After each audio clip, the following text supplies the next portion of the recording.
tujuan sampling dan karakterisasi paku Pteridopithecus, yakni yang pertama, mahasiswa dapat mendefinisikan habitat atau nesia paku-pakuan.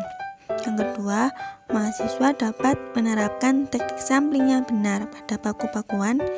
Kemudian yang ketiga, mahasiswa dapat mendata karakter-karakter yang dimiliki oleh spesimen sampel paku-pakuan. Assalamualaikum warahmatullahi wabarakatuh. Saya Dini Melina Ifatin dari kelas pendidikan biologi 2D akan sampling dan karakterisasi tumbuhan paku-pakuan atau Pteridophyta. Sebelum itu saya sudah menyiapkan peralatannya. Pertama ada kertas label, kantong plastik, dan pulpen. Yuk kita langsung ke tempat tumbuhan pakunya.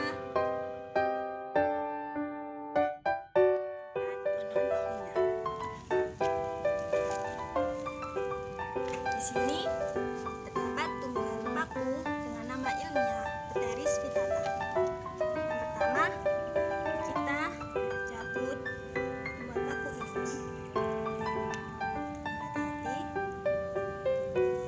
Lalu kita masukkan ke dalam kantong plastik biar mudah.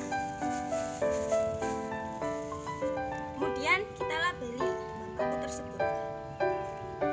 Nama ilmiahnya Pteris vittata. Kemudian kita temukan di mana? Dusun Jetis, Abah Timur, Daga, Penuman. Lalu kita tempel ini agar mudah untuk kita samplingnya.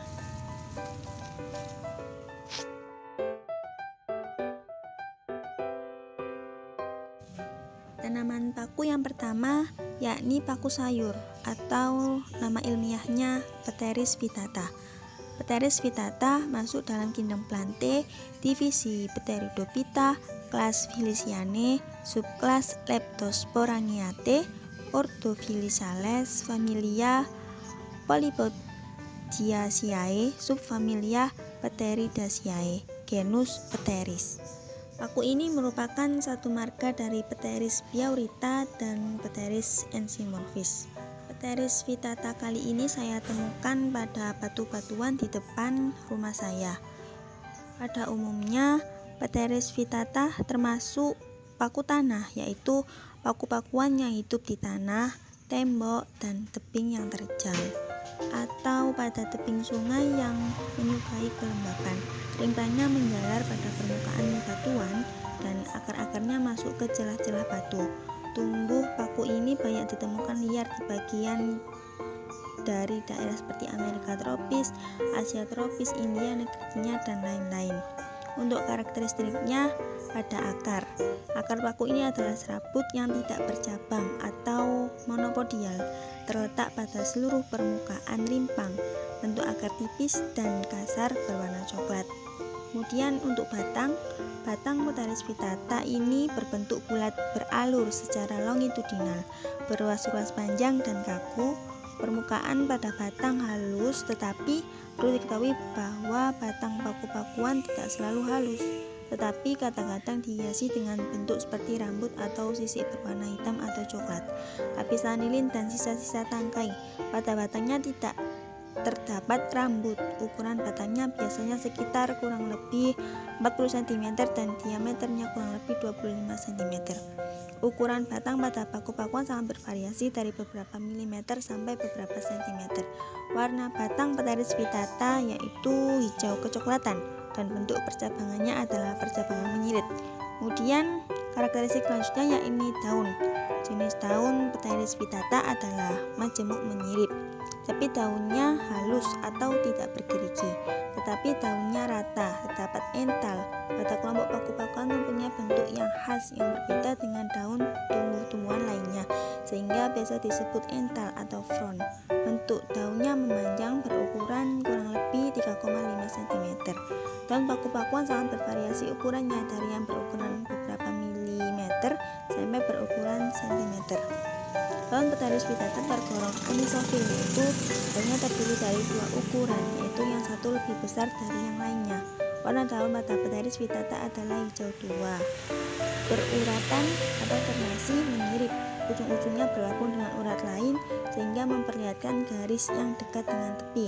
Tekstur daun adalah helaian atau seperti selaput. Karakteristik lainnya, Pteris vittata ini termasuk dimorfisme, yaitu antara sporofil dan tropofil dalam satu individu berbeda bentuk atau ukurannya. Sistem reproduksi Pteris vittata yakni menggunakan spora dan gamet. Manfaat Pteris vittata yakni sebagai kemampuan hiperakumulat atau menyerap sejumlah arsenik yang besar dari lahan. Selain itu, Pteris vittata sebagai bioremediasi potensial. Pada umumnya tumbuhan paku tersebut digunakan sebagai tanaman hias yang ditanam dalam pot, yang biasanya orang menanam sebagai tanaman pembatas.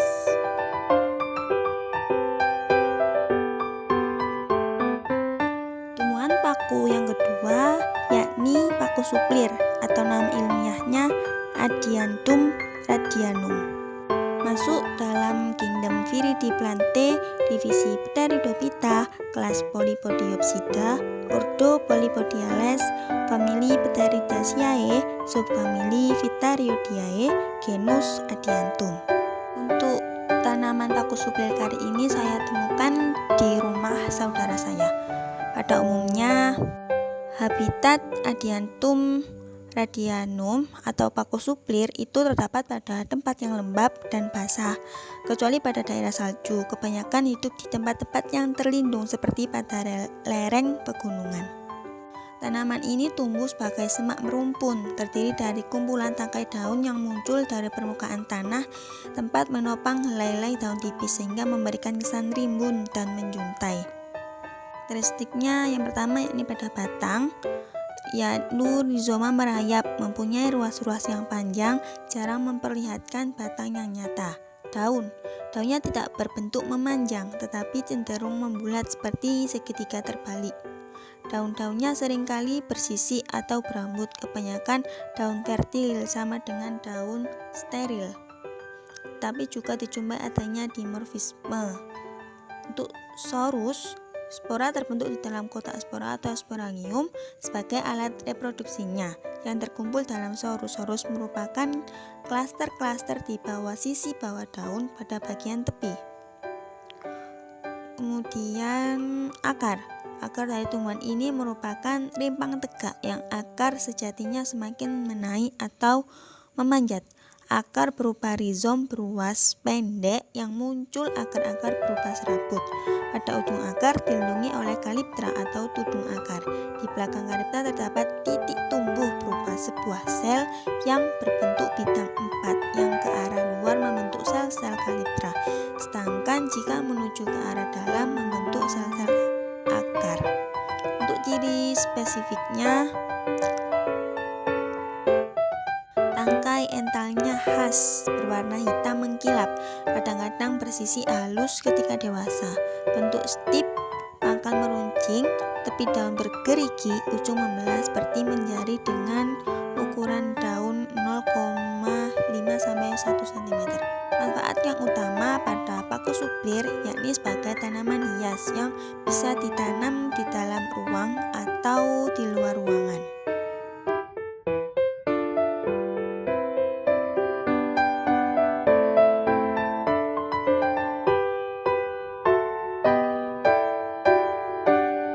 Tanaman paku yang ketiga yakni paku tanduk rusa atau nama ilmiahnya Platycerium bifurcatum.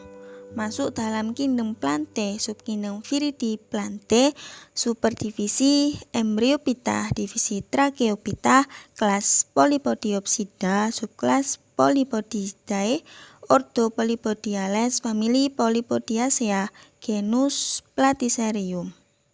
Paku tanduk rusa kali ini saya temukan pada rumah saudara saya. Paku ini biasanya menempel pada kayu yang besar atau batang kayu yang sudah mati. Untuk karakteristiknya, yang pertama akar pada paku tanduk rusa tumbuh berumbai dan rimpang pendek yang dikenakan dari daun basal dan daun subur. Paku tanduk rusa merupakan tumbuhan tegak yang menempel pada inang dengan pokok penumpu adalah akar dan rimpang batang yang membentuk bongkahan menyerupai kol berwarna coklat. Paku tanduk rusa adalah epifit sejati dengan akar lunak bergerombol yang melekat di batang pohon lain atau bebatuan. Akar ini tumbuh pada rimpang lunak namun liat dan sulit dipotong. Akar ini tumbuh pendek, cenderung tidak menjalar. Kemudian morfologi pada daun. Daun paku tanduk rusa bertipe perisai, mengering dan berwarna kecoklatan. Dari daun ini akan tumbuh daun yang menjuntai ke bawah menyerupai tanduk rusa berwarna hijau. Daun perisai ini memberikan perlindungan dan unsur hara bagi akar yang melekat pada batang pohon atau pada tempat melekatnya. Permukaan daunnya kasar, seperti yang sudah dijelaskan di atas. Daun tanduk rusa memiliki dua tipe daun, yaitu daun steril yang berbentuk perisai tegak dan daun fertil yang berbentuk seperti tanduk rusa dan menjuntai. Panjang daun tipe fertil ini bisa mencapai 1 meter atau lebih. Kemudian yang ketiga yaitu batang. Batang paku tanduk rusa yaitu berupa rimpang. Batang dan akar adalah pokok penumpu pada batang inang. Tumbuhan paku rusa ini mempunyai tampilan yang khas, yaitu memiliki dua tipe ental yang berbeda secara bentuk dan fungsi, dan salah satu tipe entalnya bercabang-cabang menyerupai tanduk rusa. Ental tanduk rusa itu agak tebal, tumbuh dari rimpang dengan dua tipe bentuk, yaitu tipe steril yang melebar menutupi rintang berbentuk perisai dan tipe fertil yang menyuntai berfungsi sebagai pembawa spora yang terletak di sisi bawah daun.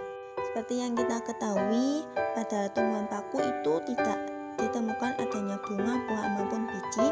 Perbanyakannya itu melalui cara vegetatif dan cara generatif. Reproduksi aseksual dan seksual pada paku tanduk rusa terjadi seperti pada lumut. Manfaat paku tanduk rusa itu banyak sekali. Selain sebagai tanaman hias,